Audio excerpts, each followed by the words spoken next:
भगवान श्री कृष्ण अपने सिर पर मोर पंख क्यों धारण करते हैं? भगवान श्री कृष्ण को मोर मुकुटधारी कहा जाता है क्योंकि वे अपने मुकुट पर मोर पंख धारण करते हैं। मोर पंख धारण करने के 5 कारण बताए जाते हैं, लेकिन हमें तो एक कारण ही समझ में आता है। आइए जानते हैं मोर पंख धारण करने की कथा।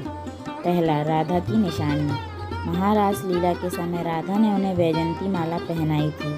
कहते हैं कि एक बार श्री कृष्ण राधा के साथ नृत्य कर रहे थे।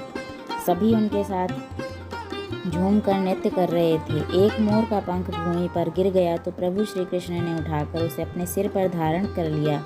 जब राधा जी ने उनसे इसका कारण पूछा तो उन्होंने कहा कि इन मोरों के नाचने में उन्हें राधा जी का प्रेम दिखता है। कहते हैं कि श्री राधा रानी के यहाँ बहुत सारे मोर थे। यह भी कहा जाता है कि बचपन से ही माता यशोदा अपने लल्ला के सर पर मोर पंख को सजाती थी। वैजयंती माला के साथ ही मोर पंख धारण करने की एक बड़ी वजह राधा से उनका अटूट प्रेम था।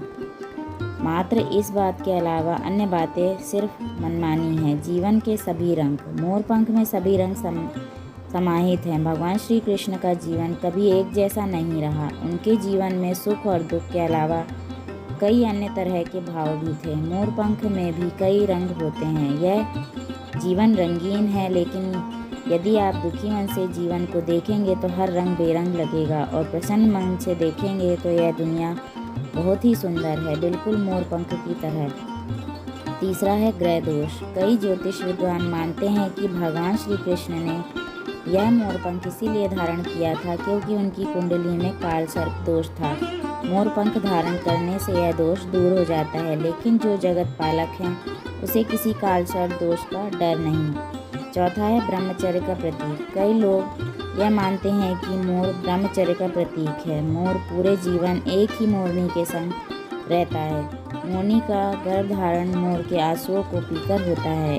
अतः इसीलिए इतने पवित्र पक्षी के पंख को स्वयं भगवान श्री कृष्ण अपने मस्तक पर धारण करते हैं। पांचवा है शत्रु और मित्र समान। कहते हैं कि भगवान श्री कृष्ण मोर पंख धारण करके यह संदेश देना चाहते हैं कि मेरे लिए दोनों ही समान हैं। श्री कृष्ण के भाई शेषनाग के अवतार थे और मोर तो नाग का शत्रु होता है। मोर पंख को माथे पर लगाकर उन्होंने यह बताया कि मित्र और शत्रु के लिए उनके मन में समभाव है। अगर आपको यह कहानी पसंद आई हो तो लाइक करें, दोस्तों में शेयर करें और ऐसी ही जानकारियों के लिए हमारे चैनल को सब्सक्राइब करें। धन्यवाद।